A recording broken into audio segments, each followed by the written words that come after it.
Wow, we got some shocking news over the last 24 hours. The Tennessee star quarterback Nico Iamaleava ended up deciding to bail on practice, hold out for more money, and legitimately got kicked to the curb.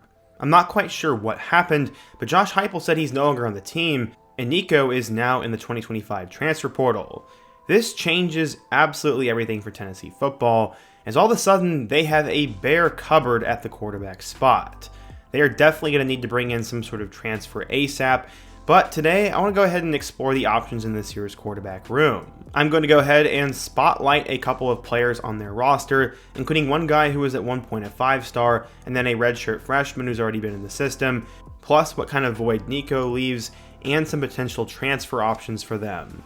But before we get started, if you're a big fan of college football, be sure to subscribe to the channel, leave a like if you support today's video, and let me know what player, team, topic, or situation I can cover next. Now let's get started and talk about Tennessee's quarterback room. Okay, so yeah, over the last couple of weeks I've done a few quarterback room previews, and you guys do seem to really like it. I've done them on Auburn, North Carolina, Georgia, and Notre Dame, and we're going to continue this going, and I'm going to try to cover a ton of schools. So let me know who I should do next. But let's first start with the guy who they're going to end up losing, Nico. Honestly, this whole situation with Nico is pretty nuts in my eyes, and I'm actually going to do a video later on this afternoon talking about the situation and where I think he'll end up going. But to give you a quick, brief rundown on who he is, he was one of those guys who ended up setting the NIL world on fire, as he was rumored to have a $9 million NIL deal about 3 years ago back in the spring of 2022. While he was at Warren High School out in California, he ended up throwing for 1,800 yards and 25 touchdowns as a senior, but people fell in love with him due to his height and potential. He was listed as a 5-star recruit and had that big hefty NIL paycheck, and obviously went over to Tennessee. He was the backup his first year, as Joe Milton, the transfer from Michigan, ended up starting that season, and then Nico would end up finally taking over in their bowl game against Iowa. He'd have 151 yards and 4 total touchdowns in that game, and they blanked Iowa 35-0. This, combined with his status and potential, led for him to get a ton of hype going into 2024, and he actually had an okay season. I think he was a little bit overrated last year, to be honest, as he ended up finishing with 2,600 yards and 19 touchdowns. Tennessee would win 10 games, and they would sneak into the back half of the college football playoff, despite not winning the SEC. Their first game would come against Ohio State, and they get absolutely blown out. Nico was terrible in that game. He was also not very good against Arkansas, and just honestly seemed a little bit off. Again, the potential was there, and I think he was worthy of being a top 5 quarterback in the SEC going into this year, but something to me was a little bit off. I guess behind the scenes, he did not get along with the Tennessee administration. There was some nonsense going on with his NIL deal, and ultimately, he decided to skip practice on Friday, and now, just 24 hours later, he's off the team and into the portal. Again, I'm going to do a video and give you some destinations for him later and what all happened with that, but Nico's gone. No matter what you have to say, there is a void left by him, and Tennessee is kind of scrambling. Gaston Moore ended up entering the transfer portal, and they literally have 2 scholarship quarterbacks right now, and the first guy we're going to talk about is the frontrunner for the job, Jake Merklinger. Head coach Josh Heupel is not concerned about the depth behind Nico, as he said, quote, "We got 2 guys in the room, and we're excited to watch them go play. They've had a really good spring, and they've grown throughout it. I'm excited about having the chance to get them in front of our fans and our guys to go compete every day." So yeah, Heupel's saying typical coach talk, but I have heard a lot of good things, and let's do a little bit more of a spotlight on Jake Merklinger. He was both a football and basketball star for Calvary Day, which was a high school located in Savannah, Georgia, and he'd actually pick up his first offer the summer between his freshman and sophomore year, and Michigan State would be the first team to offer. He started every game as a freshman in 2020, so he was on the path to becoming a blue-chip recruit in no time. In total, in his first 3 years between his freshman and junior season, he passed for 80 touchdowns. As a junior itself, he finished with nearly 2,000 yards and 32 touchdowns with only 2 picks. He was also a force on the ground, and because of that, he became one of the most coveted quarterback recruits in the country, with offers from everywhere. Jake said, quote, "It's kind of getting nuts. I'm getting 10 to 20 schools texting me or calling me every day. I'm blessed to be getting this attention, but it is a lot." Things really started to blow up for Jake when he eventually got an offer from Georgia. Todd Monken was the offensive coordinator at the time, and this changed the game. He said, quote, "It was pretty sweet getting the offer from your home state school that's won the last 2 national championships. It's special because my mom graduated from there, but any offer I get to play college football is awesome. It's a blessing to be in this position. So maybe you would think that George would land him in their 2024 class, but remember at one point they had Dylan Raiola committed, and they also had ended up with Ryan Puglisi. Jake Merklinger would not end up there. As a senior at Calvary Day, he'd throw for over 3,000 yards and 38 touchdowns, with once again only 2 picks. He also ran for nearly 500 yards and 11 scores, and he was now seen as one of the top quarterback prospects in the class. But where on earth would he go? Well, he decided to choose Tennessee over Georgia, North Carolina, and Michigan State, as he had unofficial visits to each program and decided he had seen enough. I forgot to mention, he committed early on in his high school career. He didn't wait till the last minute. He said that head coach Josh Heupel ended up making a strong impression on him, and that Jake really liked their 2022 success and Hendon Hooker's leap as a quarterback.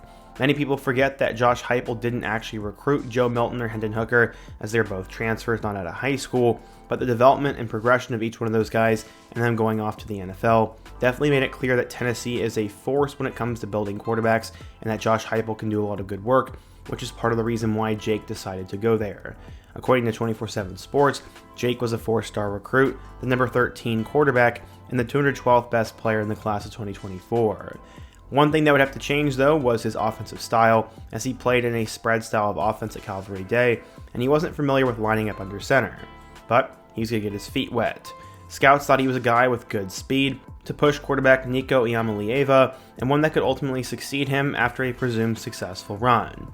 With the right people around him, he could assume an SEC starting role down the road and make many people happy. We saw our first glimpse of this last year, as in the 2024 spring game, he both tossed and ran for a score. There seemed to be comfort in his mind in the high-tempo offense, and despite limited time to get adjusted, by the end of the scrimmage, Merklinger had thrown for over 100 yards and a touchdown. Because of this, their offensive coordinator said, quote, "He has to set himself up the challenge for playing time, which is hard to do in any system, in any league for a freshman.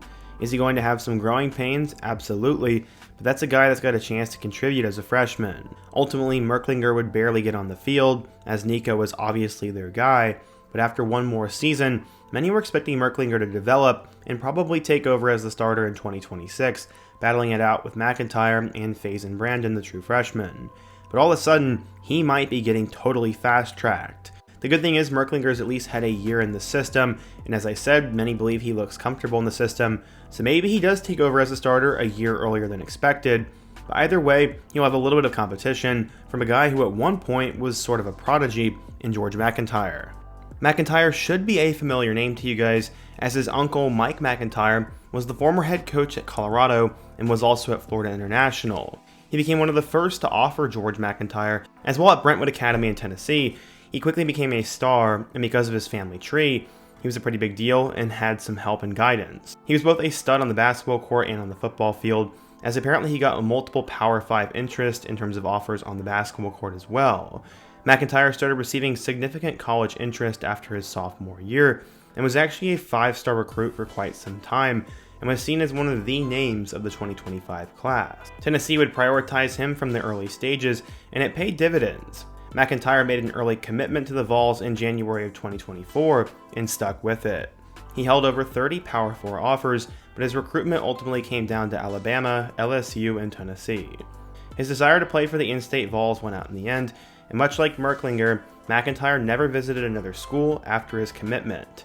He said, quote, "I love the idea of the home state kid going to the home state school. I really like what head coach Josh Heupel has brought to Tennessee.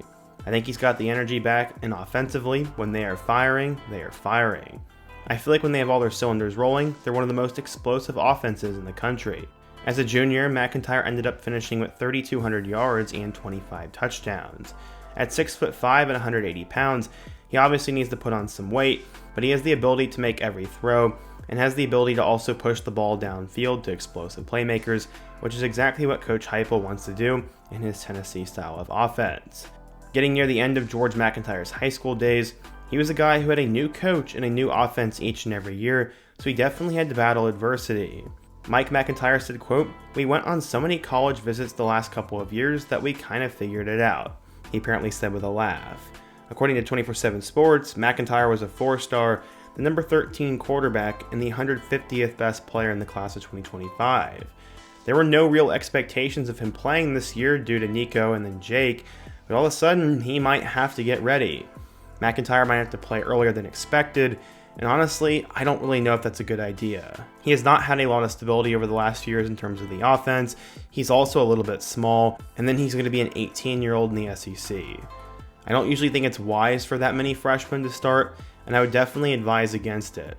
I think he definitely needs a year or two to develop and probably redshirt and get better before he should go out on the field. But again, if Merklinger isn't good and they don't get a guy in the portal, he might be forced to play.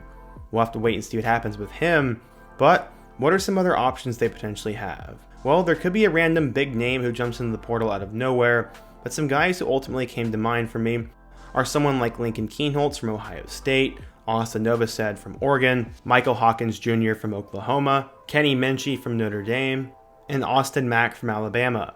These are 5 guys who have either a little bit of experience, are highly regarded, or have a lot of potential. They also have the option of going after a guy who plays in a similar style offense to Tennessee, so maybe going the group of 5 level and getting somebody like that, but ultimately I have no idea what Josh Heupel's going to do. It's definitely already very late, but with Tennessee being such a high-profile destination for quarterbacks and their ability to advertise the fact they play in the SEC, I'm sure they'll figure it out soon, and if not, I'm sure Jake Merklinger will be ready. This whole Nico situation has thrown everything for a loop, but what do you guys think? If you're a Tennessee fan, what do you think of Tennessee's quarterback room? Who should win the job? And what transfer should they go after next? Also, be sure to let me know which school I should do a video on next. And before you go, don't forget to also leave a like, subscribe if you're new, and check out all my other videos on the end screen. Hope to see you guys again soon, but until next time, peace.